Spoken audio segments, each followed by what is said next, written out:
Secretary Kerry, 7 months ago, Americans were murdered at the Benghazi consulate. You mentioned earlier in your testimony that the administration has testified 8 times, given 20 briefings, and provided 25,000 pages of documents about Benghazi.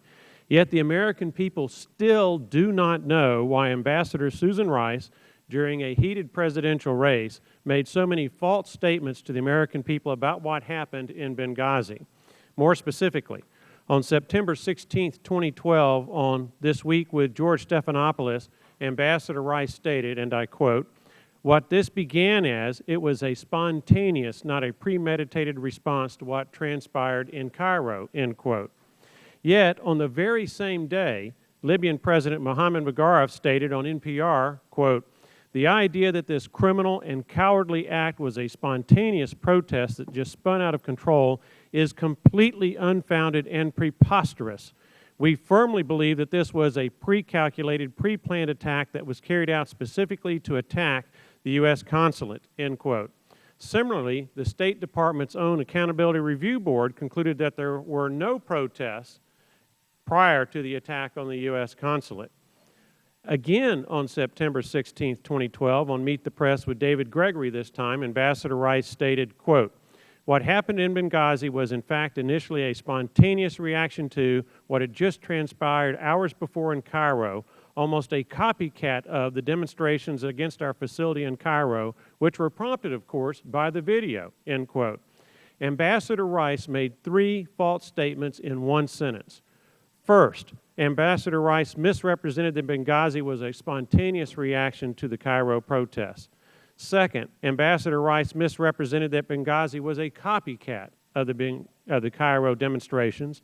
And third, Ambassador Rice said Benghazi was prompted, of course, by an anti-Muslim video when there was little, if any, credible evidence to support this claim. Secretary Kerry, as we now know, the Libyan president told the truth. The ambassador to the United Nations of the United States of America did not. My question to you is, can you give assurances to the American people that you will conduct an investigation that will find out why Ambassador Rice made so many false statements to America about what happened in Benghazi, and that you will share your findings with the American people? No, because I don't think it's necessary. Ambassador Rice has apologized for her mistaken comments, which were based on talking points that she was given. And she has made it clear that she was mistaken. I am absolutely confident beyond any reasonable doubt Ambassador Rice did not purposefully mislead anybody. She was using the talking points, and there was confusion in the early hours about the demonstration that took place in Cairo and a release that had taken place from an embassy person in Cairo, which incidentally was inappropriate. A release that was not very well thought out, that said something about, I can't remember the precise language, but it looked as if we were not standing up for freedom of speech. That was subsequently retracted. And in the process, I think there was a sufficient level of confusion. I think she would tell you she over-relied on those talking points.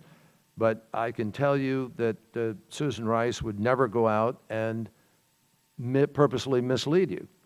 Now, at some point, we've got to find a way to make a judgment here about how much information we have and how much information is sort of somewhere out there and you know, that might contribute something further here constructively. I will work with you, Mr. Chairman. I do not want to spend the next year coming up here talking about Benghazi. If there's something legitimate that really needs to be put on the table, I'll put it on the table.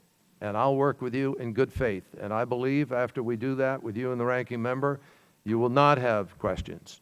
And I ask you to, put what your members feel they need.